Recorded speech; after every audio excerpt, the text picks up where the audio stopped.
শুভেচ্ছা সহ আমন্ত্রণ প্রত্যেককে নিলয় গ্রিন ব্লক এটিএন সংলাপে আপনাদের সাথে আছি আমি আমিনুল মজলিস। দর্শক, আপনারা জানেন সমসাময়িক ও জনগুরুত্বপূর্ণ বিভিন্ন বিষয় নিয়ে আমাদের আলোচনা অনুষ্ঠান। জুলাই 2024 আগস্টে এসে ছাত্র জনতার অভ্যুত্থানের মাধ্যমে 17 বছরের জগদ্দল পাথর অপসারিত হয়েছে। এই আগস্ট মাস চলছে এখন। আমরা জুলাইয়ের চেতনা নিয়ে কথা বলছি। আজকে আমাদের যে আলোচ্য বিষয় সেটি জুলাইয়ের চেতনা নিয়ে, এবং 12 ফেব্রুয়ারি নির্বাচিত সরকার ক্ষমতা নেয়ার পর 6 মাস অতিক্রান্ত হয়েছে। এই সরকার জুলাইয়ের যে মূল আকাঙ্ক্ষা ছিল সেই আকাঙ্ক্ষার সাথে কতটা পথ চলতে পারছে সেই বিষয়গুলো নিয়েই আমরা আজকে আলাপ করব। সঙ্গত কারণেই আমাদের আজকের আলোচ্য বিষয় আমরা রেখেছি জুলাই চেতনা, সরকারের পথ চলা। এ বিষয়ে আলাপ করবার জন্য স্টুডিওতে রয়েছেন দুজন সম্মানিত অতিথি। রয়েছেন জাতীয়তাবাদী দল বিএনপির সংসদ সদস্য জনাব ফজলে হুদা বাবুল, রয়েছেন সিনিয়র সাংবাদিক, কলাম লেখক, রাজনৈতিক বিশ্লেষক জনাব আব্দুল আউয়াল ঠাকুর। আসসালামু আলাইকুম। এছাড়া অনলাইনে আমাদের সাথে যুক্ত আছেন এস এম সাইফ মোস্তাফিজ, যুগ্ম সদস্য সচিব, জাতীয় নাগরিক পার্টি এনসিপি। দিনের শিরোনামগুলো দেখে আসব। রাত 8টার মধ্যে বন্ধ দোকান, শপিং মল। সন্ধ্যা 7টার পর আলোকসজ্জায় নিষেধাজ্ঞা। সরকারের নতুন নির্দেশনা সহসাই ঠিক হচ্ছে না, গ্যাস সরবরাহ জ্বালানি প্রতিমন্ত্রী। কাল রাষ্ট্রপতি পদে মনোনয়নপত্র জমা দেওয়ার শেষ দিন। স্থায়ী কমিটির বৈঠকের পর প্রার্থী ঘোষণা করবে বিএনপি।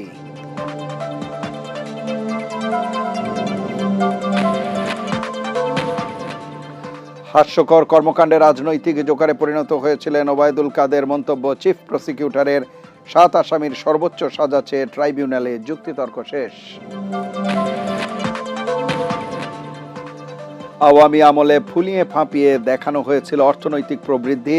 দেবপ্রিয় ভট্টাচার্য ইইউ সহ 15 দেশের সাথে মুক্ত বাণিজ্য চুক্তি বাণিজ্যমন্ত্রী। 71-এর পরাজিত শক্তিকে মেনে নেবে না জনগণ। মন্তব্য রুহুল কবির রিজভীর। জুলাই আকাঙ্ক্ষা ম্লান করছে সরকার, অভিযোগ হামিদুর রহমান আজাদের। এবং সিলেটের রায়নগরে ব্যবসায়ী দম্পতি সহ 3 জনকে গলা কেটে হত্যা। পুলিশের ধারণা পূর্বশত্রুতার জের ধরেই হত্যাকাণ্ড, একজন আটক। দর্শক, আমরা দিনের শিরোনামগুলো শুনছিলাম। এবারে বিস্তারিত আলোচনা, আজকের যে আলোচ্য বিষয় সেই আলোচনায় আমরা যাব। প্রথমেই সাইফ মোস্তাফিজ, আপনাকে দিয়েই যদি আলোচনা শুরু করি। সরকারের 6 মাস অতিক্রান্ত হতে চলেছে। এই সময়ে জুলাইয়ের চেতনা কতটা বাস্তবায়িত হওয়ার পথে এগিয়েছে সরকার, কিংবা জুলাইয়ের চেতনা সাংঘর্ষিক কোনো কর্মকাণ্ড দেখতে পাচ্ছেন কিনা, সার্বিকভাবে বিষয়গুলো নিয়ে আপনার মন্তব্য শুনবো। জুলাইয়ের যে চেতনা বা জুলাইয়ের আকাঙ্ক্ষা সেটা ছিল পরিবর্তন। মোটা দাগে আমরা বলি, বাংলাদেশে 17 বছর ধরে হাসিনা যে ফ্যাসিস্ট গভর্নমেন্ট চালিয়েছে, যে কাঠামো তিনি গড়ে তুলেছিলেন, যার মধ্য দিয়ে তিনি একক নিয়ন্ত্রণে সবকিছু নিয়ন্ত্রণ করেছে, সাংবিধানিক প্রতিষ্ঠানগুলো নিয়ন্ত্রণ করেছে, এবং জনগণের যেই নাগরিক অধিকার গুলো ছিল সেগুলো যেভাবে ক্ষুণ্ণ করেছে, সেই জায়গাগুলো মোটা দাগে একটা পরিবর্তনের চাহিদা বা আকাঙ্ক্ষার লক্ষ্যে কিন্তু জুলাই গণ অভ্যুত্থান সংগঠিত হয়েছিল। সেখানে 17 বছর ধরে বিএনপি, বাংলাদেশ জামাত ইসলামী সহ অন্যান্য রাজনৈতিক দলের একটা দীর্ঘ লড়াই সংগ্রাম আছে। সাধারণ মানুষের অনেক ত্যাগ তিতিক্ষা, অনেক আক্ষেপ, সেই জায়গা থেকে একটা সময় জুলাই গণ অভ্যুত্থানের মধ্য দিয়ে সাধারণ যে শিক্ষার্থীরা ছিল তাদের মধ্য দিয়ে জুলাই গণ অভ্যুত্থান সামনের থেকে তারা লড়াই করে, এবং সকল শ্রেণী পেশার মানুষজনকে নিয়ে, সকল রাজনৈতিক দলকে নিয়ে আসলে এই জুলাই গণ অভ্যুত্থানটি সফল হয়। এবং মোটা থেকে বাংলাদেশের মানুষ কিন্তু এইটাই ম্যান্ডেট দিয়েছিল যে তারা চায় এই সকল স্টেক হোল্ডারদের কাছ থেকে যে একটাই বিষয়, যে হাসিনার মতন করে আর কেউ সরকার চালাবে না, শাসন কাঠামো গড়বে না। সে সরকারি দল হোক, বিরোধী দল হোক, সবাই মিলেমিশে বাংলাদেশে সে পরিবর্তনটা আনবে। কিন্তু দিন শেষে এই ফেব্রুয়ারি নির্বাচন পর বিএনপি 2/3 মেজরিটি নিয়ে, সংখ্যাগরিষ্ঠতা নিয়ে সরকার গঠন করলেন। বিরোধী দল হিসেবে বাংলাদেশ জামাত ইসলামী, এনসিপি সহ যারা আমাদের অন্যান্য সহযোগী যারা আছেন, তারা সবাই মিলে আমরা একটা বিরোধী দল গঠন করলাম। কিন্তু আমরা সবাই মিলেই আসলে বাংলাদেশের মানুষকে সেই আশা আকাঙ্ক্ষার জায়গায় কোনোভাবেই সেটা পূরণ করতে পারলাম না। এবং সেই জায়গা থেকে আমাদের চেষ্টা চলমান, আমরা চেষ্টা করে যাচ্ছি। আমাদের প্রিয় যারা সরকারি দলে যারা আছেন তারা তাদের সেই আবেগ অনুভূতি কতটুকু তারা ধরে রাখতে পেরেছে, যেটা 17 বছর ধরে তারা অনেক কিছু নিয়ে কথা বলতেন, তাদের মনের যে আক্ষেপ যে যন্ত্রণা সেটা আমাদেরকেও ব্যথিত করতো, সেটা তারা এখন ভুলে গিয়ে ঠিক কঠিন শক্ত কথাবার্তা তারা বলেন। তারা এখন এমন ভাষায় কথা বলেন যেটাতে আমরা মাঝে মাঝে বাধ্য হই যে আওয়ামী লীগ আমলের সাথে তাদেরকে তুলনা করতে, যেটা আসলে কোনোভাবে আমরা করতে চাই না। কারণ আমাদের সবারই বিশ্বাস যে এই সরকার আমাদের সবারই সরকার, বা আমাদের সবাই মিলে আসলে এই সরকারকে টিকিয়ে রাখাটা জরুরি। কারণ আমার মনে হয় না যে বাংলাদেশের ইতিহাসে মানে কোনো বিরোধী দলের জায়গা থেকে কেউ হয়তো বা এরকম চিন্তা করে। তো সেই জায়গাটা ধরেন যে এতদিন ধরে ছিল। এবং যদি এখনকার বাংলাদেশের নাগরিক সুযোগ সুবিধার কথা বা যেটা বলি না কেন, সেটা এই যে এতক্ষণ ধরে কিন্তু কারেন্ট ছিল না। তো এতক্ষণ ধরে কারেন্ট ছিল না এখানে, আমি আমার বাসা হচ্ছে বেইলি রোডে। তো ঢাকার মোটামুটি একটা ভালো এলাকাতেই আমার বাসা। এবং আমার নির্বাচনী আসন হচ্ছে সিরাজগঞ্জের শাহজাদপুরের সিরাজগঞ্জ 6 আসন। সেখান থেকে আমাকে অলমোস্ট মানে একটু পরপরই আপডেট দেওয়া হচ্ছে যে সেখানকার লোডশেডিং এর কি দুরবস্থা। এবং ঢাকা শহরে আমি কিছুক্ষণ আগেই ছিলাম আগারগাঁও চক্ষু ইনস্টিটিউটে। আমাদের জানেন যে সিলেটের হবিগঞ্জে বিএনপির সন্ত্রাসী বাহিনী দ্বারা আহত হয়ে আমাদের যে আলিফ চোখ হারিয়েছেন, তার ওখানে আমি তাকে দেখতে গেছিলাম। সেখানেও লোডশেডিং ছিল, সেখানেও কারেন্ট ছিল না। এবং শুধুমাত্র জেনারেটর দিয়ে যে পেশেন্টের যে কেবিন সেখানে কিন্তু বিদ্যুৎ ছিল না, শুধুমাত্র একটা লাইট জ্বালানো সম্ভব হচ্ছিল। তো এটা হচ্ছে ওখানকার চিত্র। পরে আমি আপনাদের এই টক শো ধরার জন্য আমি বাসায় আসলাম। বাসায় এসে শুনি যে 2 ঘন্টা ধরে লোডশেডিং। এই যে মাত্র কারেন্ট আসলে আপনারা দেখলেন লাইট জ্বললো। তো সারা দেশের অবস্থানটা এরকম। এবং আমাদেরকে এই বিষয়গুলোকে ব্যথিত করছে, কারণ বিএনপির যিনি এখন বিদ্যুৎ মন্ত্রী আছেন, তার যে কথার টোন, মানে ব্যাপারটা হচ্ছে যে আমরাই হয়তো কোনো ভুল করে ফেলছি, যে বিদ্যুৎ যে নেই বা বিদ্যুতের যে এরকম একটা ঘাটতি তৈরি হয়েছে, বা বিদ্যুৎ নিয়ে কোনো সমালোচনা করলে উল্টা আমাদেরই মামলা বা হয়রানির শিকার হতে হয় কিনা, এরকম হুমকি ধামকি কিন্তু তার টোনে বা তার সংশ্লিষ্ট মন্ত্রণালয়ের যেই ফেসবুকে আমরা একটা পোস্ট দেখেছিলাম যে এটা নিজের গুজব ছড়ানো হচ্ছে। মানে এইটা কিন্তু আসলে খুবই দুঃখজনক। বাংলাদেশের মানুষ কিন্তু এরকম টোনের কথাবার্তা পছন্দ করে না।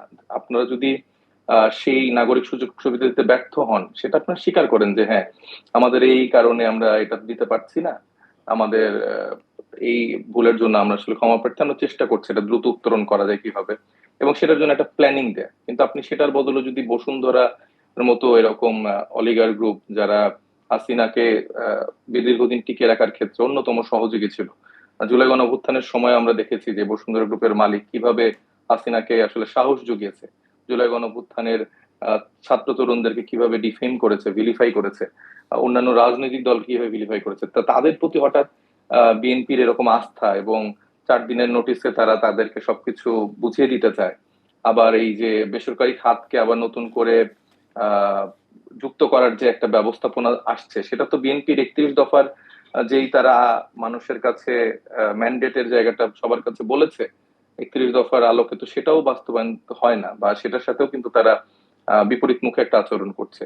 তো এই সব মিলে বাংলাদেশে জুলাই পরবর্তী সময়ে সবার আক্ষেপের জায়গা বা একটা আকাঙ্ক্ষার জায়গা ছিল যে একটা পরিবর্তন হবে, সে নাগরিক অধিকার পাবে, সে বাজারে গেলে 500 টাকা নিলে 1000 টাকা দিয়ে তার যেই খাবার বা বাজার সামগ্রী কিনতে পারে সেটাতে তার যেন দিন যাপিত করতে পারে, তার বিদ্যুতের সমস্যা হবে না, তার বিদ্যুৎ বিল দেওয়ার সময় ভুতুরে বিল সে দিবে না, সে চলাচলের ক্ষেত্রে নিরাপত্তা ফিল করবে, তার নাগরিক অধিকারের জায়গা থেকে রাজনৈতিক সমাবেশ করতে গেলে, ভিন্ন মত দিতে গেলে কোনো সহিংসতার শিকার হবে না, কোনো চোখ উঠিয়ে ফেলার শিকার হবে না।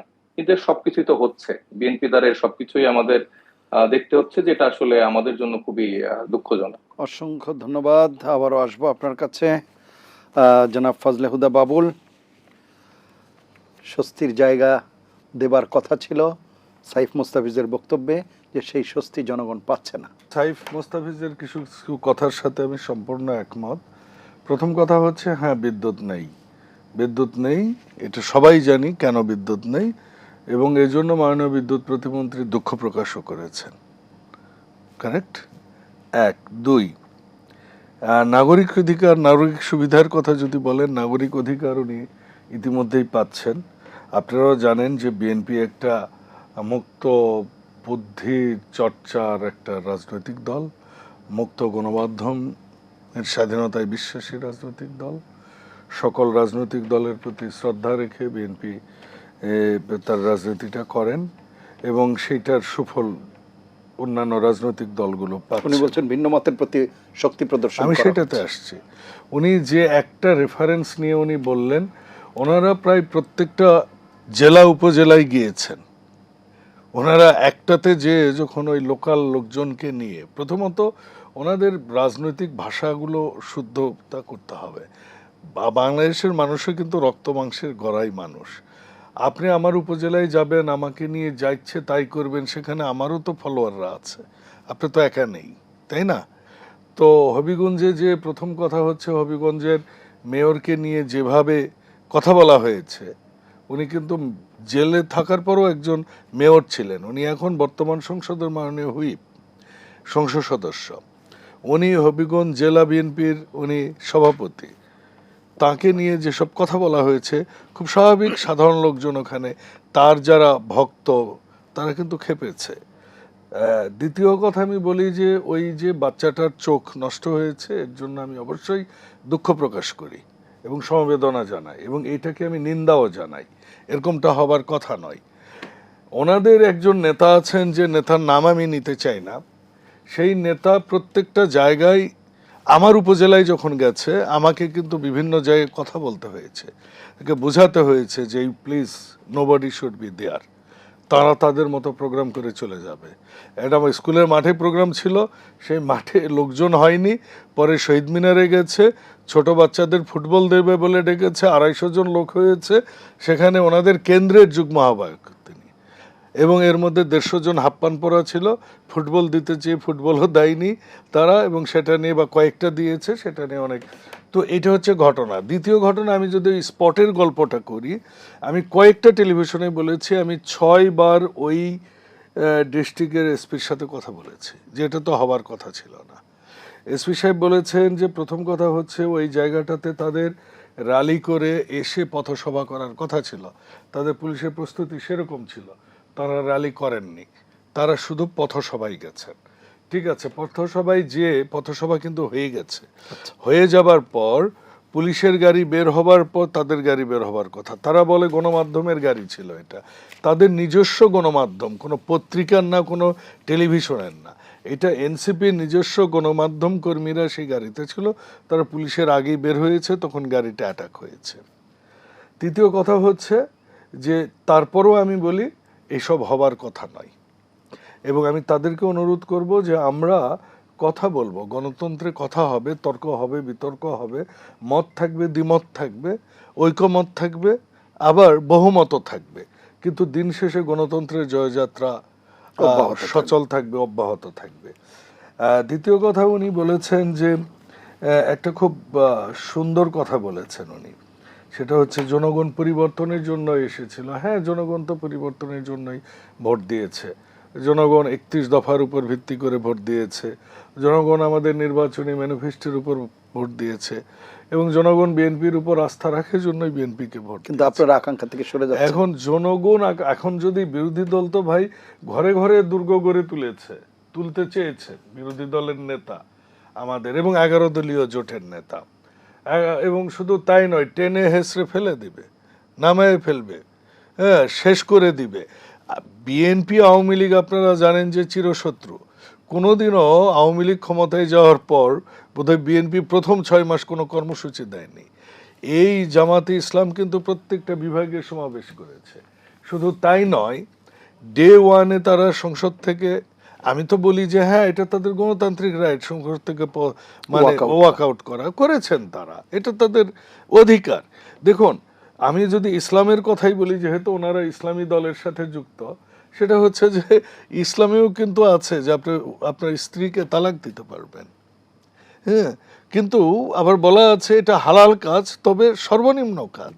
তো আমি সেটাই বলি, ওয়াকআউট করার, ঘরে ঘরে দুর্গ গড়ে তোলার শব্দ যারা করে, এটা সর্বনিম্ন রাজনৈতিক শিষ্টাচার। এর চেয়ে আরও অনেক ভালো ভালো কাজ আছে। কাজ কি?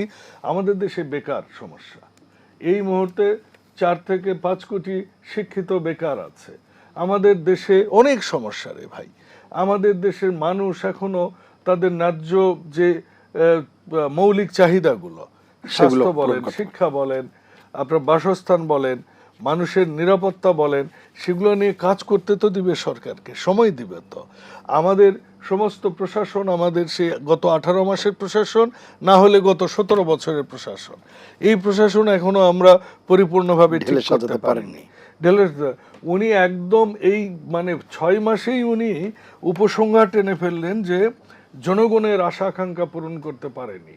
আমি কোনো একটু কোনো আগে ক্ষেত্রে আপনারা আওয়ামী লীগের মতো ভাষায় কথা বলছেন, সেটিও বলছি। আমি তো বলি তারা আওয়ামী লীগের মতো আচরণ করছেন। তাহলে এই দোষারোপের রাজনীতি তো তাহলে পুরাতন রাজনীতি। জি, আমি একটু তাই নয়? শুনে আসি। আমি শেষ করি এই লাইনটা। জি, প্লিজ। সেটা হচ্ছে যে জনগণের আশা আকাঙ্ক্ষা পূরণ করতে পারেনি। হ্যাঁ, পারিনি আমরা, এখনো পারিনি, আমাদের আরো সময় আছে এবং আমরা পারবো ইনশাল্লাহ। জনগণ বারবার বিএনপির উপর আস্থা রেখেছে।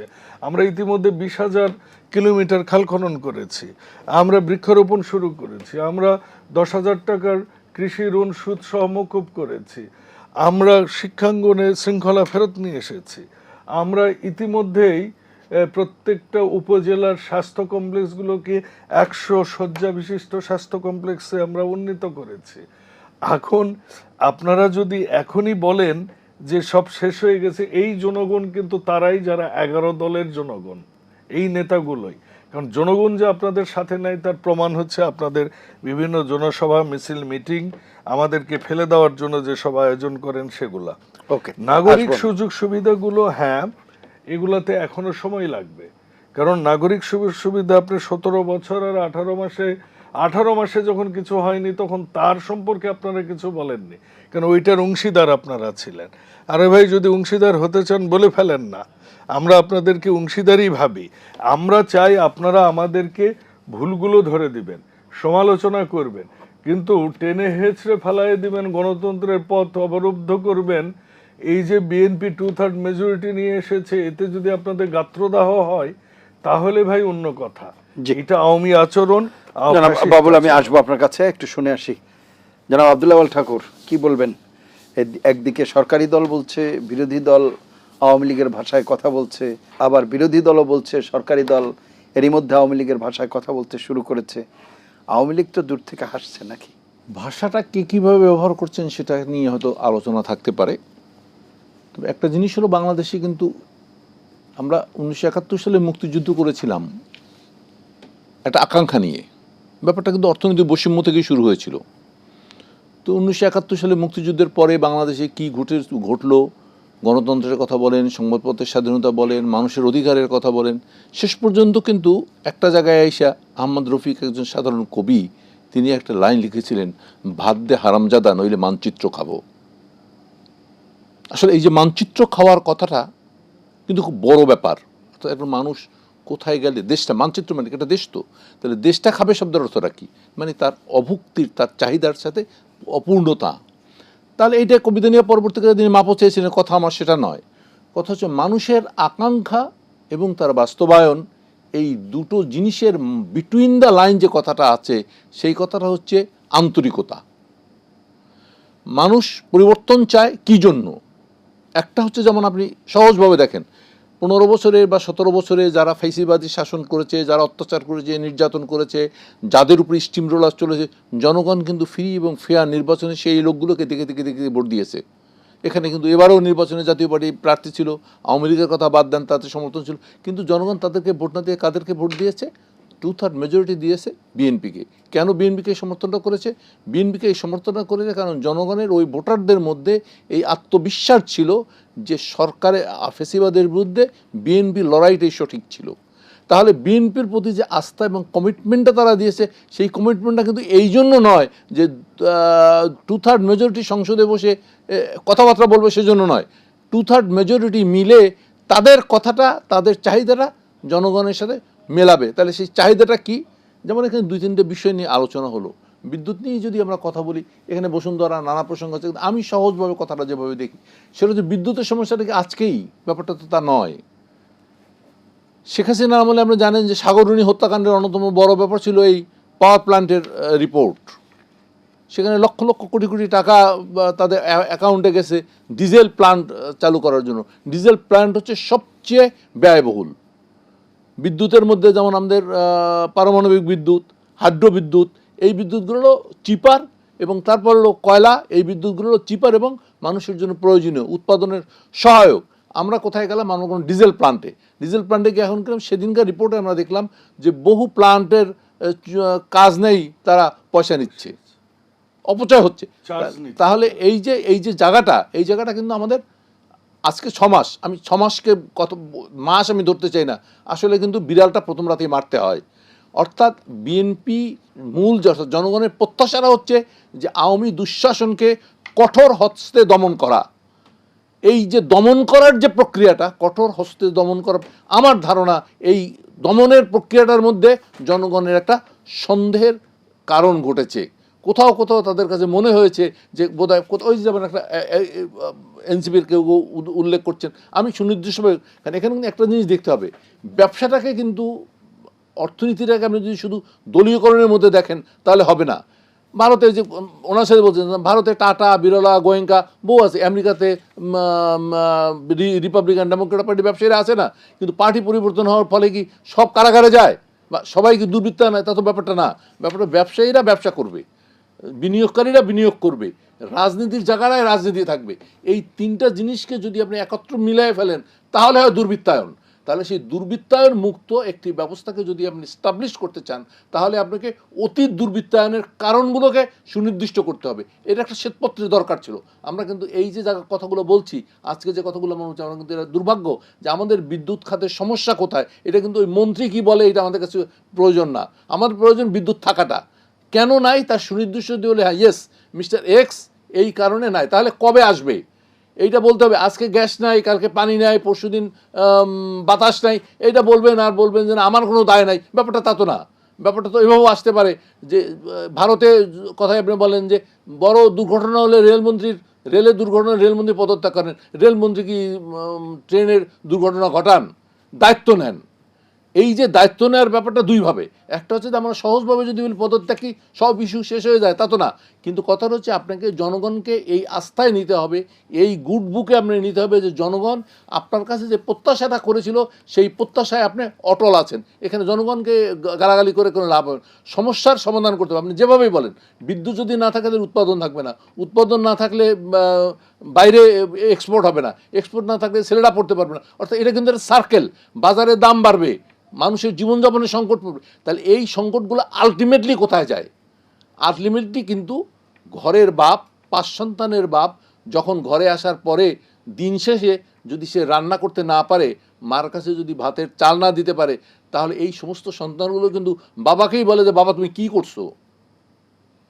বাবার সক্ষমতা অক্ষমতা নিয়ে প্রশ্ন তোলে না, প্রশ্ন তোলে তুমি কি করলা, আমরা তো সারাদিনে খেতে পারলাম না। তারা কিন্তু মাকে এই প্রশ্নটা করে না, কারণ মা রান্না করে।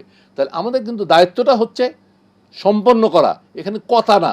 এখানে আমরা যেটা বলি, এটা আমাদের রাজনীতিতে একটা বদ অভ্যাস, আমরা পরস্পর করে গালাগালি করি না করার জন্য, অর্থাৎ কাজটা না করার জন্য। এখানে এনসিপির কথাই বলি, জামাতের কথাই বলি, আর বিএনপির কথাই বলি। আসলে কিন্তু সংকটটা সকলের।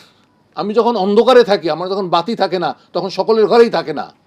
আর যখন বাতি জ্বলে তখন আজকে এখানে আমাদের যে কথাটা আমরা বলতে চাই সেটা ঐক্যের যে জায়গাগুলো, সেই জায়গাগুলোতে জাতীয় উন্নয়নের ক্ষেত্রে ঐক্যটা সুদৃঢ় থাকতে হবে। জনাব সাইফ মোস্তাফিজ, আবারও যাচ্ছি আপনার কাছে। যে বিষয়টি আসলে আলাপ করছিলাম, এর মধ্যে আবারও হয়তো আপনার এখানে বিদ্যুৎ বিভ্রাট হয়েছে।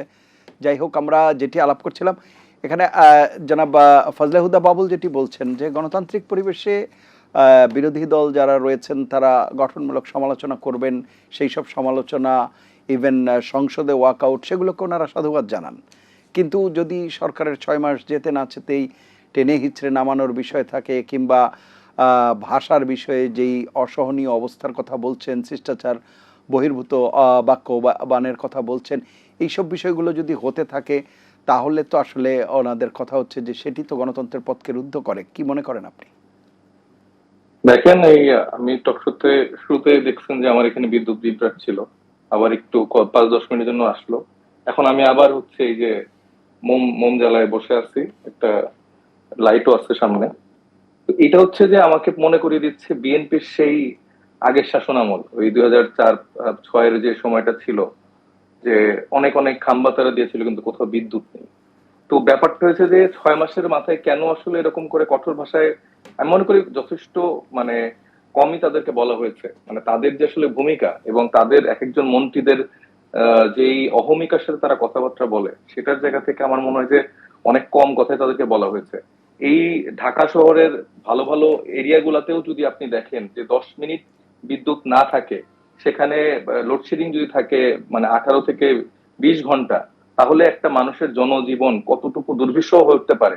সে মানুষের তো কাজ করার সক্ষমতা, সেই ফ্যামিলির ছেলে মেয়ের পড়ালেখা করা, কোনো কিছু তো আর ঠিক থাকে না। এটা ঢাকা শহরের চিত্র যদি এরকম হয়। আর আপনি এই যে শাহজাদপুরের কথা বললাম আমি, সারা বাংলাদেশে আপনারা এই যদি কমেন্টেই দেখেন, প্রত্যেকে বলবে যে কয় ঘন্টা কারেন্ট থাকে সেটা হয়তো তারা বলতে পারবে। তো এত কিছুর পরও যখন বিদ্যুৎ মন্ত্রী দায়িত্বশীল অবস্থান থেকে, আমরা সংসদে যখন এই কথাগুলো বলা হয়েছে, তখন তিনি একটা উদাহরণ দিয়ে বললেন, বাবুল ভাই এটা মনে রাখা থাকার কথা, যে একজন বিদ্যুৎ পৃষ্ঠ হয়ে মারা গেছেন, তো সেটা নিয়ে বললে যে তাহলে তো বিদ্যুৎ আছে দেখেই তো তাহলে মারা গেছে। তো একজনের মৃত্যু নিয়ে একে তো সে একটু মজা করছেন, তামাশা করছেন, পাশাপাশি সেইটা দিয়ে বোঝাচ্ছে যে আসলে বিদ্যুৎ আছে। তারপরে এইবারে আপনি সাধারণ জনগণ যারা টিভিতে দেখছেন বা পরবর্তীতে দেখবেন, তাদের কাছ থেকে আপনারা ওপিনিয়ন নেন।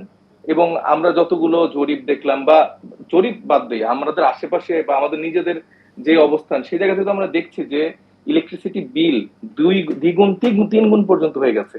এবং এই কথাগুলো যখন বলা হচ্ছে, তখন সরকারি জায়গা থেকে হুমকি ধামকি দেওয়া হচ্ছে, যে গুজব ছড়ানো হচ্ছে, মন্ত্রণালয় থেকে আলাদা করে হচ্ছে যে বিজ্ঞপ্তি জারি করা হচ্ছে যে এগুলো নিয়ে বিভ্রান্ত ছড়াবেন না, গুজব ছড়াবেন না, সবকিছু ঠিকঠাক আছে। তারপরে দেখেন, হ্যাঁ ঠিক আছে, বৈশ্বিক কোনো সংকটের কারণে, কিছু জটিলতার কারণে এরকম কোন সংকট তৈরি হতে পারে, এবং কিন্তু বিগত সরকারের বছরের জায়গা, বিগত সরকারের সময়ের যে হ্যাঁ, কিন্তু ব্যর্থতা, সরকারের সেই দায়িত্বশীল জায়গা থেকে তো তার প্ল্যানিং বলতে হবে। সে যদি হুট করে বলে ভাই আমি পারছি না, আমার বসুন্ধরা গ্রুপের হাতে তুলে দিতে হবে, অমুক প্রাইভেট কোম্পানির কাছে তুলে দিতে হবে, তাইলে ভাই আপনার তো এই বিদ্যুৎ মন্ত্রণালয়ে ফাংশন করানোর দরকার নাই, আপনার সরকারি তো ফাংশন করানোর দরকার নাই।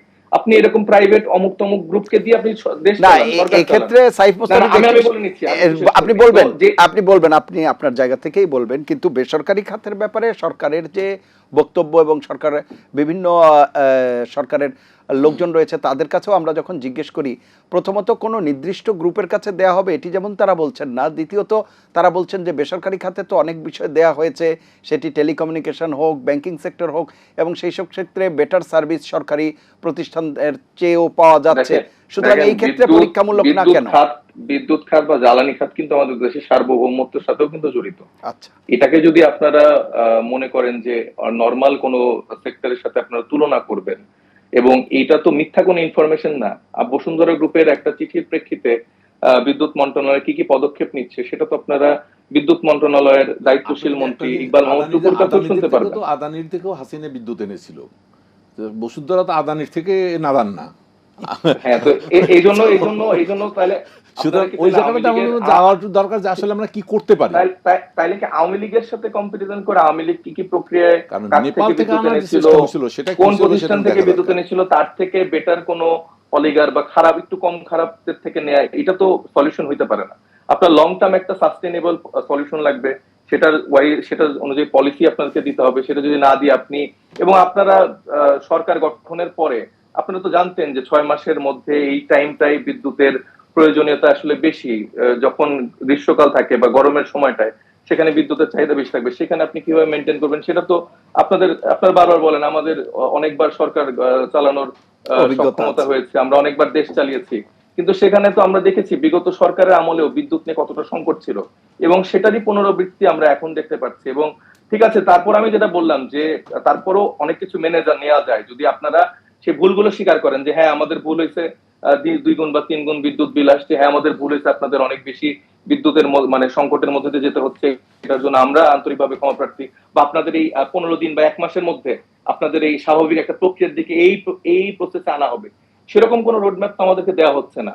সেই জায়গাটা বরঞ্চ আমরা দেখতে পাচ্ছি যে বিএনপির যে 31 দফার কথা বললাম, সেখানে 31 দফা এরকম অনেক চমকপ্রদ কিছু কিছু আইডিয়া সেখানে দেওয়া ছিল, সেই জায়গাটা আমরা দেখছি না যে তারা জেনারেট করতে পারছে, বরঞ্চ তারা সেই পুরানো পথে হাঁটছে। বিএনপি সেই পুরানো পথে হাঁটছে যেখানে সাধারণ মানুষের হাতে হেরিকেন আর হাতে মোমবাতি হচ্ছে তারা ধরিয়ে দিচ্ছে। এবং ফলযোদ্ধা বাবুল ভাই একটা খুবই মানে ন্যাক্কারজনক কথা বললেন, সেটা আমি আসলে এটা অ্যাড্রেস করতে চাই। যে ভাষাগত জায়গাটা তিনি বললেন, যে মানে ভাষার জায়গাটা তিনি অ্যাড্রেস করে বললেন যে এরকম ভাষা তারা বলতে পারবে না, হয়তো নাসিরউদ্দিন পাটোয়ারি তিনি মূলত অ্যাড্রেস করছেন। তো সেটা বললে তার অনুসারে তাকে মারতে পারবে, এই আলিফের চোখ দুঃখজনক হলেও অন্ধ করে দিতে পারবে। বা তার এলাকার যে ঘটনাটা বললো, তার এলাকার তার নওগাঁর, সেখানে আমি নিজে উপস্থিত ছিলাম। আমি কোনো বাচ্চাদেরকে ফুটবল বিতরণ করতে দেখি নাই। আমাদের অনুষ্ঠানের ভিডিও ফুটেজ, ওই প্রোগ্রামের ওই দিনের ভিডিও ফুটেজ, সেখানকার সমাবেশের ছবি, সবকিছু এখনো ফেসবুকে আছে। আমি অনুরোধ করব, আপনি কাইন্ডলি যদি আমাদের সেই ফেসবুকের পেজের ছবি দেখেন, আমার মনে হয় যে আপনার ভুল ভাঙতে পারে। অথবা আপনি যদি সেখানে এরকম ভয়ের, বা আপনাদের এখন বিএনপির যে ভয়ের রাজত্ব কায়েম করছেন, যে এই এনসিপির প্রোগ্রামে গেলে মায়ের চোখ অন্ধ করা, এটা করা ওইটা করা, তাহলে তো লোকজন এমনিতে ভাই ভয় পাবে আসতে। তো আপনারা যদি এরকম ভয়ের রাজত্ব কায়েম করে রাখেন। আর যেটা হবিগঞ্জের ঘটনা, হবিগঞ্জের ঘটনার জায়গা থেকে আমি বলবো যে এই ফজলুদ্দা বাবুল ভাইরা সহ বিএনপির 17 বছরে যারা দীর্ঘদিন ধরে অনেক চাকরি শিক্ষার রাজনীতি করেছে, এখানে তো তাদের অনেক অনুসারীরা ছিল। প্রত্যেকটা নেতাকর্মী, ওয়ার্ডে ওয়ার্ড নেতাকর্মী, ইউনিটি ইউনিটি নেতাকর্মী, নেতাকর্মীর অভাব নাই। তো সেখানে প্রতিদিন বিএনপি, আওয়ামী লীগের একদম লোকাল লেভেল থেকে শুরু করে, এই টাকলা মুরাদ থেকে শুরু করে, এই চুপ্পু থেকে শুরু করে, এমন কোন লোকজন নাই তাদের চরিত্র হনন করতো না, তাদেরকে আজে বাজে কথা বলতো না, ট্রাক নিয়ে মজা করতো না, তাদের মানে এমন কোন বাজে, মানে বেগম খালেদা জিয়াকে নিয়ে এত নোংরা নোংরা মন্তব্য করতো, তারপরে আমাদের বর্তমান প্রধানমন্ত্রী তারেক রহমানকে নিয়ে এত নোংরা নোংরা মন্তব্য করতো। তো তখন তাদের এই গায়ের জোর, এই যে তাদের যে এখন অনুসারীদের এখন একদম আর কিছু ধরতে পারতেছে না, শুনলেই এই মাইরা ফেলবো, খুন করে ফেলবো, সেই 17 বছরে তাদের এই গায়ের জোশটা কই ছিল?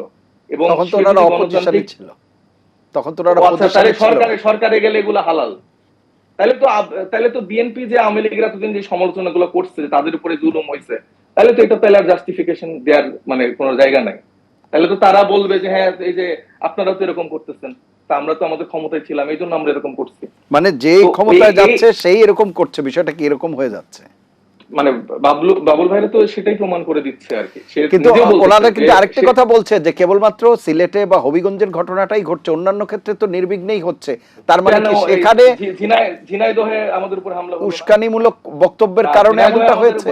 ঝিনাইদহে তো আমাদের উপর হামলা হলো, যেখানে সামান্য আমাদের বিরোধী দলের মাননীয় চিফ হুইপ, আমাদের দলের আহ্বায়ক নাহিদ ইসলাম থেকে শুরু করে সংসদ সদস্য মাহমুদ মিতু, তারপরে আসনাদ আব্দুল্লাহ সহ একটা ছোট একটা পরিসরে একটা গ্রুপ গেল সেখানে একটা মামলা করতে, আলিফের প্রেক্ষিতে, এখানে হামলার প্রেক্ষিতে। সেখানে আমরা দেখলাম যে আওয়ামী লীগের কায়দায় কিভাবে স্বরাষ্ট্রমন্ত্রীর প্রচ্ছন্ন ছায়াতে আবার সেই পুলিশ বাহিনী দলীয় পেটো বাহিনীতে রূপান্তরিত হয়ে পুরা আমরা দেখলাম যে শ্রীমঙ্গল থেকে তাদেরকে আটকাচ্ছে। আপনাদের পক্ষ থেকে আরেকটা খুবই গুরুত্বপূর্ণ উল্লেখ করি আমি, এই 17 বছরের আলাপ, এখনকার আলাপ, আমাদের খারাপ কথা সবকিছু আমি বাদ দিলাম। আমি বলতে চাই যে এই অভ্যুত্থান পরবর্তী সময়ে বিএনপির অন্তর্কন দলে যে 300 জনের অধিক মানুষ মারা গেল, সেখানে তাদের কোন ভাই আরেক কোন ভাইকে এত খারাপ কথা বলে তারা তাদেরকে মেরে ফেলছে? এই যে বিএনপি ক্ষমতায় আসার পরে 6 মাস গেল, এখানে 30+ তাদের নিজেদের অন্তর্কন দলে খুন হলো। এখানে কোন নাসিরউদ্দিন পাটোয়ারি কাকে কি হত্যাকাণ্ডের কথা বলেছে, কাকে কি নোংরা কথা বলেছে, সেটা আমি আশা করব যে বাবলু ভাই বলবে যে বিএনপি এত সুন্দর গণতান্ত্রিক রাজনৈতিক দল যে তারা নিজেদের মধ্যেই খুনাখুনি করে 300-400 জন মানুষ মারা যাচ্ছে। আমরা একটু বাবলু ভাইয়ের কাছে শুনি। বাবুল ভাই আছেন আমাদের সাথে, জনাব ফজলুদ্দা বাবুল শুনছিলেন, জনাব সাইদ মুস্তাফিজ বেশ কিছু কতক্ষণ সময় পাবো? জি আপনি বলুন। তো অনেক। দেখুন, এইসব অভিযোগকে আমরা স্বাগত জানাই, কারণ এইসব অভিযোগ বিরোধী দল যখন সমালোচনা করে তখন দল আরো সংগঠিত হয়, দল আরো কারেক্টিভ মেজার নিতে পারে, এই জন্য আমি স্বাগত। প্রথম কথা আমি বলি, আমি এআই দিলাম যে বদলগাছি এনসিপির অনুষ্ঠানে ফুটবল দেওয়ার ঘটনা। বদলগাছি ওই কর্মসূচি চলাকালে বা তার আগে স্থানীয় পর্যায়ে সামাজিক যোগাযোগ মাধ্যম ও প্রতিপক্ষ মহলে অভিযোগ করা হয় সমাবেশে লোক সমাবেশ বা শিশু কিশোরদের উপস্থিতি বাড়াতে ফুটবল দেওয়ার কথা বলা হয়েছিল। অনেক অভিভাবকও বলেছিল এই কথাটা। আমরা একটু শুনি সাইফ মুস্তাফিজ কি বলছেন। আপনারা প্রত্যেক সময় তো এই বারবার মিথ্যা একটা অভিযোগ দেন। ছোট বাচ্চারা ফুটবল হাতে নিয়ে ওই প্রোগ্রামে উপস্থিত আছে, এটার আমাদেরকে ভিডিও ফুটেজ দেন। আমরা যেখানে, আমি নিজে এখানে উপস্থিত ছিলাম ভাই। আচ্ছা, আপনি এই যে দেখলেন, তো আমি নিজে ব্যক্তিগতভাবে এখানে উপস্থিত ছিলাম। আপনি দেখুন, আমি তো আমার চোখ দিয়ে দেখছি ভাই। আপনার এই যে অনুষ্ঠানে আমাদের হাতে ছিলেন এই যে আপনি, আমি মেনে মোম ধরাই নিচ্ছি। দিচ্ছেন না আপনারা, ভাই, তাও বলবেন যে আপনাদের তো বিদ্যুৎ এটা তো আছে। আসছে সামাজিক গণমাধ্যমে, এটা আমি ব্যাপক নিজে- হারে আপনি তো- আসছে। আপনি তো আমি নিজে বললেন সেটাই যে বলেছি। প্রোগ্রামের, আপনি নিজে বললেন যে প্রোগ্রামের আগে অভিযোগ আছে যে বাচ্চাদেরকে ফুটবল দেওয়া হয়েছে। হ্যাঁ, এটা এই কথা উঠেছে তো। তাহলে প্রোগ্রামে তাহলে যেহেতু ফুটবল দেওয়া হয়েছে, তার মানে বাচ্চাদের উপস্থিত থাকার কথা ফুটবল আছে। এরকম বাচ্চারা একটা কই? কথা উঠেছে। উঠেছে সেটা আমি বলে তো আপনি বলেছি। এরকম করে আপনার মতো দায়িত্বশীল একজন এমপি যদি আমি এই সাংবাদিককে অভিযোগ বলি। উঠেছে বলে যে সেটা যদি এখন আপনি লাইভে বলেন, এটা তো আসলে খুবই মানে দায়িত্বশীলতার না মানে না, এই আচরণ হয় না ভাই। দেখুন, আপনি বলুন তো এখানে খুবই জনগণ unfortunate ভাই। কতগুলো ছিল আপনাদের? কেন্দ্রের এতগুলা নেতে গেলেন আপনারা, কতগুলা জনগণ ছিল আপনাদের ওখানে? এই যে আপনারা হুমকি ধামকি ভয় দেখিয়ে চোখ তুলে ফেলবেন, তখন এটার কি ভয়ে তো আপনার হবিগঞ্জের ভয়ে আগে না এলাকার পরের লোকজন ঘটনা? আসতে ভয় পায়। শোনেন, সারা বাংলাদেশে যখন এনসিপি কোনো জনগণ পায়নি, কোনো কাভারেজ হয়নি, কাভারেজ সৃষ্টির জন্য হবিগঞ্জে তারা নিজেরাই এটা করিয়েছে আমি মনে করি। কারণ এখানে তো এতগুলা লোক, তারা প্রি প্ল্যান যে তারা প্রোগ্রাম করবে, এর মাঝে একটা বাচ্চা, শোনেন, আপনি দেখেছেন না সোশ্যাল মিডিয়ায় এই হাদিকে নিয়ে যারা রাজনীতি করে, আপনি দেখেছেন না যে হাদির বোন না বউ না কে একটা ওই দিন বললো যে তোমরাই মেরেছ, তখন ওই নারীটাকে থাপ্পড় দিচ্ছিল এই এনসিপির ছাত্র নেতারা। এটা তো আমরা দেখেছি। তো এগুলা শোনেন, বিএনপির সবকিছু কোষ্ঠী পাথরে যাচাই করা ইতিহাস প্রমাণ করবে কোথায় কি আছে। আপনি বারবার বিদ্যুৎ নিয়ে ফেসবুকের একটা পোস্ট নিয়ে কথা বলছেন। আপনি জানেন যে এই বিদ্যুৎ মন্ত্রণালয়ে ফেসবুক কারা চালায়? এখানে আছে গুপ্ত আর সুপ্ত। এই গুপ্ত সুপ্ত রেটে দিয়েছিল, পরে কিন্তু এটা উঠে নেওয়া হয়েছে এবং তাকে ওখান থেকে পরিবর্তন করা হয়েছে, বা চাকরিও বোধহয় চলে গেছে। ভাই এত দলীয়করণ করার পরও যদি আপনারা এখনো গুপ্ত সুপ্তকে বাদ না দিতে পারেন, এখন আচ্ছা, আপনি বলেন তো, আপনি আমাদেরকে একটু বলবেন, সাইফ মোস্তাফেজ যারা এখন ইওনো আছে, ডিসি আছে, যারা সহকারী সচিব আছে, যারা পুলিশের এখন এই মুহূর্তে যারা পুলিশের ওসি আছে, সাব ইন্সপেক্টর আছে, এরা কোন আমলে ভর্তি একটু আপনি আমাকে বলবেন, কত সালে? ভাই এখানে আওয়ামী লীগ আমলে অনেকে আছে, তারপরে তার আগের আমলেও আছে। আপনারা তার আগের আমলের একটাও ইওনো নাই, তার আগের আমলের একটাও ডিসি নাই। খামাখা আপনারা ইতিহাস বানায় বললে তো হবে না, ইতিহাসের ধারাই চলে। আর বসুন্ধরা গ্রুপ নিয়ে আপনি বারবার বলেছেন, আমি নিজেও বসুন্ধরা গ্রুপকে আমি বসুন্ধরা গ্রুপ যেভাবে, শোনেন, এই যে এই কর্পোরেশন গুলো নিয়ে এবং কর্পোরেট ওয়ার্ল্ড নিয়ে আমাদের সিনিয়র সাংবাদিক আব্দুল্লাহ ঠাকুর ভাই অলরেডি বলেছেন এই বিষয়টা। এটা পরিষ্কারভাবে উনি বলেছেন যে বিজনেসের জায়গায় থাকবে, রাজনীতির জায়গায় থাকবে। এটাকে আমি খুবই সাধুবাদ জানাই, স্বাগত জানাই, এবং এইটাই হওয়া উচিত। দেখুন, এইটা নিয়ে প্রসেস করছি, বসুন্ধরাকে দিব এই কথা তো বলেনি মন্ত্রী, এটা নিয়ে স্টেটমেন্টও দিয়েছে। আর আপনারা ভাই এতই গণতান্ত্রিক যদি হয়ে থাকেন, একজন স্ট্যান্ডিং মন্ত্রী উনি দুঃখ প্রকাশ করেছেন সংবাদ সম্মেলন করে যে ভাই আমরা পারছি না। বৈশ্বিক অবস্থা তো অবশ্যই সেটা একটা ব্যাপক বৈশ্বিক অবস্থা। এখন পৃথিবীর অন্যান্য দেশের আপনি কি বিদ্যুতের অবস্থা জানেন নাকি? আমি তো নিজেও গেলাম, আমি তো ইন্দোনেশিয়া গেলাম, ইন্দোনেশিয়ায় তো তাদের গ্যাস আছে অনেক, তাদের তো অনেক অবস্থা, তারা তো অনেক ডেভেলপ, সেখানেও বিদ্যুতের সমস্যা আমি শুনে আসলাম। প্রাইস বেড়ে যাচ্ছে সব জায়গায়, দুবাই পর্যন্ত আপনার তেলের দাম বেড়ে গেছে, প্রায় 16% তেলের দাম কোনো পরিকল্পনা আমরা দেখতে পাচ্ছি না। ভাই আমি শেষ নানা রকম সংকটের জায়গায় এই তো ভাই আওয়ামী ফ্যাসিস্টের মতো আপনি হয়ে গেছেন। আপনার কথার মধ্যে তো আমি কোনো কথা বলিনি, না পরিকল্পনার কথা শুনতে চাই। হাসবার কিছু নাই তো, আপনারা তো ঘরে ঘরেই দুর্গ গড়ে তুলতে আসছেন। আপনারা তো উত্তর দেন না ভাই বলেন, পুরো আলাপে আপনি শেষ হলে আমি কথা বলবো, বলি, আপনি বলেন, তারপরে আপনাদের যে প্রশ্ন করা হয় কোনোটা উত্তর দেন না। এই যে নিজেদের অন্তর কন্দলে লোকজন মারা গেছে, আপনি তো বললেন যে আমাদের ভাষা সমস্যা, তাহলে আপনাদের অন্তর কন্দলে এত মানুষ কিভাবে মারা যাচ্ছে? আপনারা যে সন্ত্রাসী কার্যক্রম চালাচ্ছেন, জি আমি শুনছি, আমাদের পরিকল্পনা, এগুলো একটু উত্তর আমরা একটু উত্তরটা জানতে শুনছি। সাইফ মোস্তাফিজ শুনি। জি ধন্যবাদ অ্যাঙ্করকে অ্যাটলিস্ট। সেটা হচ্ছে যে সাইফ মোস্তাফিজ একটা খুব ভালো কথা বলেছেন, সেটা হচ্ছে আমাদের সাস্টেনেবল লং টার্ম পলিসি কি, এবং আমরা কোনো রোড ম্যাপ দিয়েছি কিনা। আমরা রোড ম্যাপ দিয়েছি। আমরা সাস্টেনেবল এই বিদ্যুৎ খাতটাকে করবার জন্য আমরা এবারের বাজেটেই নিয়েছি আমরা যে এটা অন্তত 10% আমরা নবায়নযোগ্য জ্বালানি থেকে আমরা সার্ভিস দিব। ইতিমধ্যেই বেশ কিছু যেমন মসজিদ, মন্দির, স্কুল, কলেজ, সরকারি প্রতিষ্ঠানে আমরা সোলার দিয়ে কীভাবে করবো সে পরিকল্পনা রেডি করছি। এটা আমাদের একটা চরম ব্যর্থতা। দেখেন, এই যে বিদ্যুৎ বিদেশ থেকে আসে, এই যে হরমোজ, ডোনাল্ড ট্রাম্প এখনও হরমোজ নিয়ে টেনে বসে আছে, আমরা এখানে বিদ্যুৎ নিয়ে যুদ্ধ করছি। এখন বিষয় হচ্ছে যে আমাদের গত 17 বছরে কোনো নতুন কূপ আমরা গ্যাসে অনুসন্ধান করিনি, আমরা কয়লার নতুন কোনো অনুসন্ধান করিনি। আমাদের যে গত 17 বছরের যে ব্যবস্থাপনা, কুইক রেন্টাল বলেন, আদানি বলেন, আর এই যে সামিত গ্রুপ বলেন, তারা কোটি কোটি টাকা নিয়ে যাচ্ছে, নিয়ে গেছে। 54,000 কোটি টাকা বকেয়া রেখে গেছে, শুধু বিদেশে বিদ্যুৎ বিল দিতে বকেয়া ছিল, এবং 14,000 কোটি টাকা শুধু লোকাল ব্যবসায়ীদের বাকি ছিল। সরকার এগুলো করছে, এবং আগামী 5 বছরে, যেটা পাকিস্তান করেছে, প্রায় 40% নবায়নযোগ্য জ্বালানি তারা এখন ব্যবহার করছে। তো আমাদেরকে আগামীতে আমাদের 5 বছরে নবায়নযোগ্য জ্বালানির যে কথাটা আমরা বলছি, আমরা একটা বিরতি নিয়ে এসে তারপরে আমি এই কথাটা, সোলার যেটা বলছি এটা কিন্তু আসলে ভুয়া। কারণ ভবনগুলোর উপরে যে দেয়া যায় এটা শুধুমাত্র পারমিশন আর ঘুষ খাওয়া, এটা কিন্তু কাজটা তারা করছে না। এই জায়গাটা আমি অ্যাড করলাম আর কি। ধন্যবাদ। না তো সেটা, হ্যাঁ, সেটাকে জবাবদিহিতার আন্দারে আনতে হবে। এছাড়াও দেখেন, আমাদের এখন গ্রামেও কিন্তু আমরা এলপিজি ইউজ করছি, গ্যাস চুলাই, কিন্তু আমাদের গরুর গোবর একটা বড় ফ্যাক্টর। কিন্তু এই গরুর গোবর দিয়ে, একটা গরুর গোবর দিয়ে আপনি বাড়ির কিন্তু জ্বালানি করতে পারেন। এগুলাতে বায়োগ্যাসগুলোকে আমরা এক্সপ্লোর করিনি। আমাদের মানে অনেক জায়গায় আমাদের আগে একটা ভাড়া মারা তাপ বিদ্যুৎ ছিল, এটা এখন অচল। আমাদের কর্ণফুলী অলমোস্ট চলেই না। তো আমাদের এই জায়গাগুলোতে আমাদের ফেরত আসতে হবে। ফেরত এসে নিজস্ব আমাদের কতটুকু আমরা পারি সে জায়গায় আমাদের আসতে হবে। তারপরে আমরা আলাপ করব আবার। সারা বিশ্বে, এমনকি ভারতে রিলায়েন্স, কংগ্রেসের সময়ও তারা এই তেল বিদ্যুৎ করেছে, এবং এর সময় করেছে। আর বিদ্যুৎ, আপনি বলছেন যে বিদ্যুৎ সার্বভৌমত্বের প্রতীক, বিদ্যুৎ তো আমাদের না। সার্বভৌমত্বের প্রতীক তো উল্টা আমি মনে করি টেলি যোগাযোগ, সার্বভৌমত্বের প্রতীক আমি মনে করি ইন্টারনেট।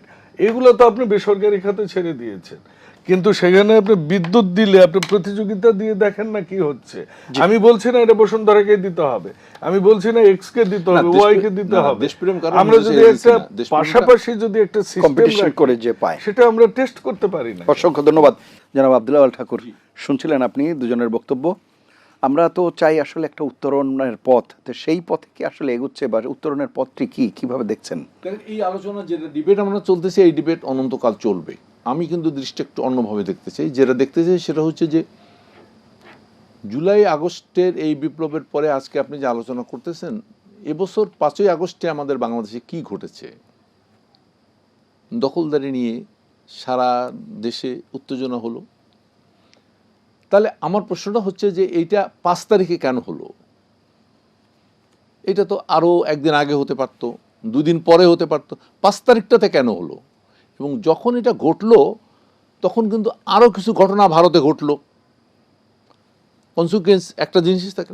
আমি এই কথাটাকে এভাবে দেখতে চাই যে আপনি অভ্যুত্থান, পরিবর্তন, এটা কিন্তু আমরা যে কথাগুলো বলি, এই কথাগুলোর সাথে যদি আপনি মেলাতে চান, তাহলে আপনি কি দেখেন? আপনি দেখেন 5ই আগস্ট, 8ই আগস্ট সরকার গঠন হয়েছে। তাহলে 1লা আগস্ট, 2রা আগস্ট, 3রা আগস্ট সচিবালয়ের যে সচিব, পুলিশের যে কর্মকর্তা, বিদ্যুতের যে কর্মকর্তা, যে ব্যক্তি ছিলেন তিনিই কিন্তু 9 আগস্ট থেকে আবার কাজ শুরু করছেন। অর্থাৎ গত সময়ের মধ্যে, এবং এই ঘটনা 71 সালেও ঘটেছে, অর্থাৎ 14 ডিসেম্বর যারা বুদ্ধিজীবী হত্যা করছে তারাই কিন্তু 17 ডিসেম্বর বিবৃতি দিছে। তার পরিবর্তনটা কোথায় হয়? পরিবর্তনটা কি হলো? প্রধানমন্ত্রী শেখ হাসিনা ফেসিবাদের জায়গায় ডক্টর ইউনূস বসলো। ডক্টর ইউনূসকে সরাইয়া মাননীয় প্রধানমন্ত্রী এবং জনাব তারেক রহমান বসলেন। তাহলে সেই প্রেসিডেন্ট থাকলো, সেই এস্টাবলিশমেন্ট থাকলো, সেই সিস্টেম থাকলো। তাহলে পরিবর্তনটা যে আমরা আশা করছি, যে পরিবর্তনটার কথা আমরা বলছি, তাহলে সেই পরিবর্তনটার পদ্ধতিটা কি? আপনি আজকে যে পুলিশকে বলতেছেন গণবিরোধী, এই পুলিশ তো জুলাইতেও গণবিরোধী ছিল, এই পুলিশ তো এরশাদের আমলেও গণবিরোধী ছিল। তাহলে গণমুখী করার জন্য আমি কি করছি? এটা কেন হচ্ছে না? এটা হচ্ছে না তার কারণ, বড় কারণ হলো, তার বড় কারণ আমাদের যে আমলা, আমাদের যারা কর্মচারী, আমাদের যারা লোক যাদেরকে আমরা সেবক বলে পরিচয় করতে চাই, তারা আসলে বড় শোষক। তাদের প্রশিক্ষণটাই এরকম। আপনি ইউরোপে যান, কিছুদিন আগের একটা ঘটনা আমি দেখছি যে সেখানে পুলিশ জানে না দাঙ্গাকারীদের কিভাবে দমন করতে হয়, এই ট্রেনিং তাদের নাই। দাঙ্গাকারীকে কিভাবে দমন করতে হয়, মিছিলকারীকে, এটা তাদের জানা নাই। আর আমাদের পুলিশকে বলেন মিছিল আসছে, আপনি দেখবেন যে আপনি বলার আগে সে তৎপর হয়ে যায়। পুলিশের প্রমোশনটা হয় কতজনকে ধরছে, কতজনকে মারছে, কিভাবে হুকুম তামিল করছে। এটা আসলে এখানে কতগুলো মৌলিক, আমরা যখন পরিবর্তনের কথা বলি এটা একটা খাত নিয়ে কথা বলতে হবে না। জি। আপনাকে পরিবর্তনটা করতে হলে যে লোকগুলো এটার সাথে জড়িত তাদের প্রশিক্ষণে পরিবর্তন করতে হবে, তাদের চিন্তায় পরিবর্তন করতে হবে। সেই তাহলেই পরিবর্তনের কিন্তু- ইঙ্গিত কি বর্তমান সরকারের যে 6 মাস গেল তাতে দেখছেন কিনা? আমি না দেখলেও আমাদের এটা কি বলে জনাব ফখরুল সাহেব কিন্তু চমৎকারভাবে বলেছেন যে প্রধানমন্ত্রী সেই সদিচ্ছা রয়েছে। প্রধানমন্ত্রী এই সদিচ্ছাকে যে নেই এ কথাও ঠিক না, তিনি অনেকগুলো কাজ করেছেন যেগুলো এর অনুবর্তী, কিন্তু তিনি একাই যে সব কিছু এমনটা তো মনে করার কোনো কারণ নেই। শেষের দিকে আছে সেই জন্যই কিন্তু আমাদের যে কথাটা আমরা বারবার বলি সেটা হচ্ছে যেমন একটা ভারসাম্যমূলক অর্থনীতির কথা তিনি বলেছেন, অর্থনীতি ব্যালেন্স আনার কথা বলেছেন, সামাজিক নৈরাজ্য দমনের কথা বলেছেন, মানুষকে কল্যাণের জন্য যে সমস্ত প্রজেক্টগুলো তিনি চালু করেছেন সেগুলোকে মেনটেন করা। এই জিনিসগুলো যদি ঘুরতে থাকে তাহলেই কিন্তু ধারণাটা পরিবর্তিত হতে থাকবে। আর একটা কথা আমি অনেক অন্যত্র বলি, এখানেও বলতে চাই যে বাংলাদেশে এ যাবৎকালের সবচেয়ে আদর্শ এবং গ্রহণযোগ্য শাসক হলেন শহীদ প্রেসিডেন্ট জিয়াউর রহমান। আজকে আমরা যে সমস্যার কথা বলি, সন্ত্রাস, দুর্নীতি, এটা কিন্তু বেগম খালেদা জিয়া তখন অপারেশন ক্লিন হার্ট, এবং আজকে যে র্যাবকে নিয়ে আমরা প্রশ্ন তুলছি, শেখ হাসিনা যে র্যাবকে বিতর্কিত করেছে, এই র্যাব দিয়েই কিন্তু তিনি যখন সন্ত্রাস দমন করেছিলেন। তাহলে শাসকের এখানে ভূমিকা আছে। সুতরাং এই উদাহরণগুলো কিন্তু রাষ্ট্রযন্ত্রে রয়েছে যে জিয়াউর রহমান কীভাবে আওয়ামী দুর্বৃত্তায়নের বিপরীতে কীভাবে একটা বাংলাদেশকে সোনার দেশে পরিণত করেছিলেন। যেই সোনা পরিবর্তে সে ছিল চোরের খনি, তিনি কিন্তু ঠিকই সোনার দেশে পরিণত করেছিলেন জিয়াউর রহমান। কীভাবে করেছিলেন? তা আকাশ থেকে লোক আনেন নাই, ওই লোকগুলো দিয়েই কিন্তু করেছেন। তেমনভাবে আমার মনে করি যে আমরা আজকে যে কথাগুলো বলছি এই কথাগুলো অর্থহীন নয়, এই কথাগুলো অর্থপূর্ণ ওই অর্থে যে আপনি যদি এই কথাগুলোকে ইতিবাচক জায়গার মধ্যে নিয়ে পরিবর্তনের ধারায় নিতে চান তাহলে সেটাই হবে। ধন্যবাদ। আমরা সাইফ মুস্তাফিজের কাছে এখানে আরেকটা কথা বলবো, সেটাই হবে কিন্তু আগস্ট জুলাই পরিবর্তনের মূল লক্ষ্য বাস্তবায়নের মূল ধারা, অর্থাৎ আমরা আকাঙ্ক্ষার বাস্তবায়ন। জি, জনাব সাইফ মুস্তাফিজ, আমরা শেষের দিকে আছি, যদি কিছু যুক্ত করেন সার্বিকভাবে যে আলোচনা আজকে করছিলাম। যেটা বলতে চাই যে দলীয়করণ বা পারিবারিককরণের যে একটা নতুন ধারা বিএনপি উন্মোচিত করেছে সেটা নিয়ে একটু বলতে চাই। পাবলু ভাই যেটা বললো যে আসলে এইসব জায়গায় এখনো তো অমুক তমুক বসে আছে, তার মানে বোঝা যাচ্ছে যে আমাদের লোকজন তো এখনো প্রপার সেটআপটা বসে নাই। বসলে তাইলে আমাদের একটা প্রপার নিয়ন্ত্রণ থাকতো। আমি একটা চাঞ্চল্যকর তথ্য দেই, সেটা হচ্ছে যে ইন্ট্রিমের সময় আসিফ মাহমুদ সজীব ভুঁইয়ার বাবার নামে একটা ঠিকাদারি প্রতিষ্ঠানের একটা লাইসেন্স নেওয়া হয়েছিল। তো সেটা যখন মিডিয়াতে আসে সেটা কিন্তু ব্যাপক তোলপাড় হয়, অনেক নিউজে অনেক সমালোচনা হয়, এবং আমরা দেখেছি যে আসিফ মাহমুদ সজীব ভাই তিনি কিন্তু সেটার জন্য ক্ষমাও চান, কারণ কনফ্লিক্ট অফ ইন্টারেস্টের জায়গায় সেটা কিন্তু আসলে ঠিক না। কিন্তু আমরা যদি দেখে থাকি যে মীর শাহ আলম সাহেব যিনি বর্তমানে এলজিআরডি প্রতিমন্ত্রী, তার নিজের পারিবারিক কোম্পানি তার ছেলের নামে এখন সে নাকি এটা ট্রান্সফার করে দিয়েছে। এলজিআরডি মন্ত্রণালয়ের সব কাজ তারা করছে। আবার আমাদের প্রিয় ভাই, প্রিয় মন্ত্রী সালাউদ্দিন আহমেদ, উনার ছেলের আমি একটা ইনফরমেশন দিচ্ছি, সেটা হচ্ছে এই যে একটা জাপানি কোম্পানি বাংলাদেশে 40,000 কোটি টাকার দুইটা বিশাল ব্রিজ নির্মাণ করতে চায়, সেই কোম্পানির লোকাল পার্টনার হতে যাচ্ছে হচ্ছে সালাউদ্দিন পুত্রের একটা নতুন কোম্পানি, যেই কোম্পানির 50,000 টাকার কোনো কাজের অভিজ্ঞতাও নাই। মানে এটা আসলে কোন আলোকে সালাউদ্দিন আহমেদের পুত্র, মানে তাদের যে কোম্পানিটা, সেটার কোনো 50,000 টাকার কাজেরও কোনো এক্সপিরিয়েন্স নাই, তারা এরকম একটা কাজ করার জন্য সে সব রকম প্রক্রিয়া সম্পন্ন করেছে। যদি এই কাজটা হয় তাহলে ধরেন 40,000 কোটি টাকার 5% কয়েক হাজার কোটি টাকা তাদের পকেটে চলে যাচ্ছে। তো এই হচ্ছে বাংলাদেশের এখনকার চিত্র। জুলাইয়ের আকাঙ্ক্ষা বলি, জুলাইয়ের চেতনা বলি, এবং বিএনপি 17 বছরের ত্যাগ তিতিক্ষার ফলাফল আসলে বিএনপি এইভাবে দেখছে যে প্রত্যেকটা জায়গায় আমার লোক দলকে বসাবো, আমার ছেলেকে প্রতিষ্ঠিত করব, আমার লোকজনকে আমি সব জায়গায় বসিয়ে একদম লোপাট করে ফেলবো। আপনার এই যে বিদ্যুতের নিয়ে বাবলু ভাই বললো যেগুলো, সেগুলোর সাথে আমি একমত। কিন্তু এই সংকটগুলোর পিছনে তাদেরও তো একটা বড় সিন্ডিকেট এখন কাজ করছে। এই মানে আমরা একটু শুনে আসি, সময়ের স্বল্পতার জন্য আর এই আলোচনা এগিয়ে নিতে পারছি না। তারপরে এই যে আবার দাম বাড়ানো, আবার আমরা দেখতে পেলাম যে হঠাৎ করে লাইন চলে গেল, আবার এই যে গ্যাসের এখন সংকট, এইটা এখনো সমাধান হচ্ছে না। এটার জন্য সরকারের ভূমিকা এবং নতুন করে যে এই কাজগুলো বারবার করে দেখানো হয়, মানে মূলা দেখানো হয়, এটার পেছনে সিন্ডিকেট থাকে, তাদের নিজেদের পকেট ভারী করা থাকে। এটা হচ্ছে যে পুরানো সেই বক্তব্য একেবারে স্পষ্ট, সে কন্টিনিউ করে যাচ্ছে। জি জনাব ফজলে হুদা বাবুল দলীয়করণের বিষয়ে বলছিলেন। হ্যাঁ, শুরুতেই বলি, হ্যাঁ এখনো গুপ্ত সুপ্ত আছে, এটা স্পষ্ট উনিই করেছেন। সেটা হচ্ছে যে কে কোথায় কাজ পেতে যাচ্ছেন এই খবরও ওনারা জানেন, এখনো পান নাই, মানে ভবিষ্যৎ নিয়েও তারা এগুলা জানেন। তো এই মাত্রার গুপ্ত সুপ্ত আছে। দ্বিতীয় হচ্ছে মীর শাহ আলম সাহেবের কথা উনি বহুবার এটা ব্যাখ্যা দিয়েছেন, কাজে এইটা নিয়ে আমি বলতে চাই না, উনি দেখে নিলেই পারবেন। যেটা আমি বলতে চাই সেটা হচ্ছে উনি আসিফ মাহমুদ সজীব ভুইয়ার কথা বললেন। ভাই অনেক কাহিনী তো আছে, কোন কাহিনী থেকে কোন কাহিনীতে যাব? এইসব কাহিনী বললে সেই এয়ারপোর্টে পিস্তল সহ কি ম্যাগাজিন সহ ধরা না কোনটা, একজন লোক ট্যাক্স পেও করেন না, আবার উনি কনফ্লিক্ট অফ ইন্টারেস্টের কথা বললেন, তার বাবার অনেক কাহিনী আমরা জানি, তার এপিএস এর কাহিনী জানি আমরা। এগুলা বললে তো ভাই এটা ব্লেম হবে।